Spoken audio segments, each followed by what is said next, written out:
kaunar ka kai ne gata na, kai nake wa yabo na har abada ko ban yi wa kowa.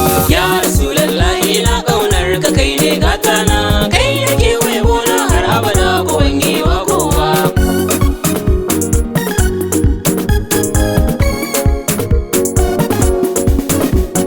Fari na sa sarki mahalicin da shi yayyo kowa, yayi wata yayi rana shine ke tababbewa kowa, ko ka ne masa ko ba kai masa zayewa kai wai kowa.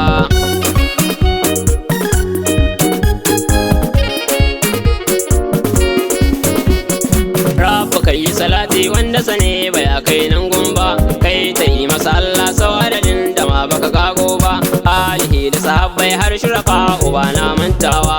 Ya Rasulullahi na kaunar ka kai ne gata na, kai nake wa yabo na har abada ko ban yi wa kowa. Ya Rasulullahi na kaunar ka kai ne gata na, kar ka duba halina annabi ko ka duba dabi'una, kai kake yabewa annabi da kai ke ba kowa.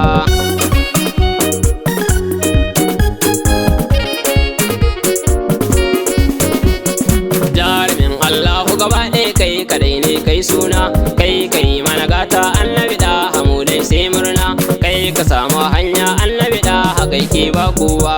Ya Rasulullahi na kaunar ka kai ne gata na, kai nake wa yabo na har abada ko ban yi wa kowa. Wanda ke kaunar ka Rasulullahi sai yayyo murna, wanda bai kaunar kai roƙi lahu dan yayyo kauna, wanda da kiyamace ba kai wallahi ba ya hutawa.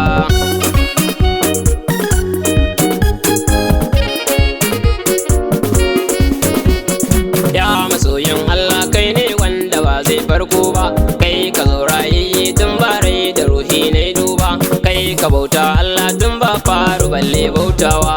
Ya Rasulullahi na kaunar ka kai ne gata na, kai nake wa yabo na har abada ko ban yi wa kowa. Al'umma ku fahimta wannan jarumi ne dan gata, rap ne masa komai tun ba san akwai wani magata, shi ya bayyana Allah har muka san shi ma muka bautawa.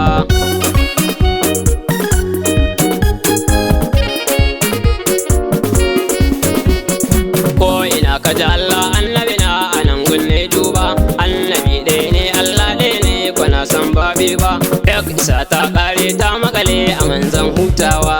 Ya Rasulullahi na kaunar ka kai ne gata na, kai nake wa yabo na har abada ko ban yi wa kowa. Wa yake san gata sai ya taho ya kama ma'aikina, wanda ke neman tsira ya taho ya riske masoyina, wanda ya bi ma'aiki ya dace anan zai hutawa.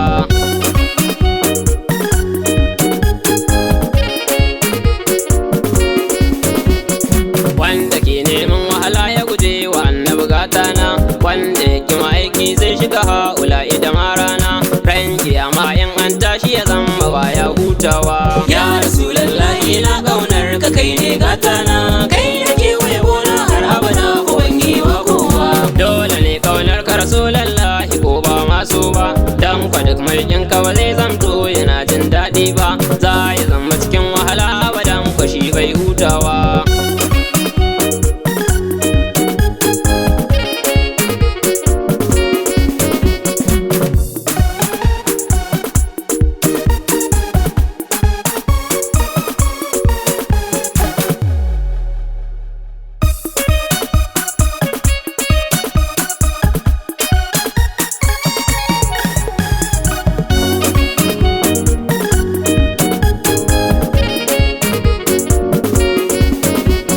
San ka nau ba ko wannan gaja yake iya samu ba, sai idan ka so ya so ka Rasul sannan zai duba, zuciyarsa ta kame so ka Rasul sai ya dacewa. Ya Rasulullahi na kaunar ka kai ne gata na, kai nake wa yabo na har abada ko ban yi wa kowa.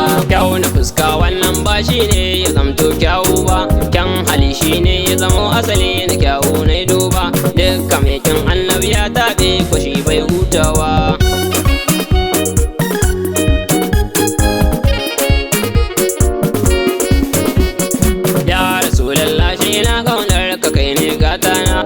Ka zamto hasken rai da jiki da ma numfashi na, kai ka ban sirrin begen ka Rasul har nai dacewa. Ya Rasulullahi na kaunar ka kai ne gata na, kai nake wa yabo na har abada ko ban yi wa kowa.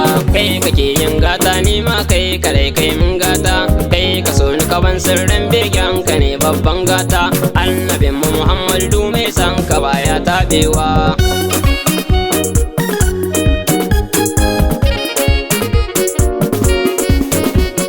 Kai nake waye gona bayan kai ba zan wa kowa ba, babu wanda ya zama abin bege gani na ba kai ba, wanda ya kai ke begen ka Rasul kai ya nunawa. Ya Rasulullahi na kaunar ka kai ne gata na, kai nake waye gona har abada ko ban yi wa kowa. Nai kira ikiwana duba rike mai kiman zona, dan kashi Allahu ya soyar ka anan kuma ke kauna, ran kiyama shine zai taso yana tattakawa.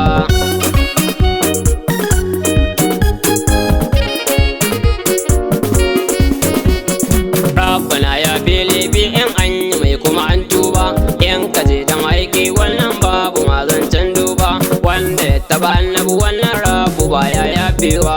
Ya Rasulullahi na kaunar ka kai ne gata na, kai nake waye gona har abada ko ban yi wa kowa. Nura karbi yabona wanda nake gare ka habibina, na riƙe ka masoyi roƙona ka sai ta tunanina, in taimaka kullum har abada ya zamban kyalewa.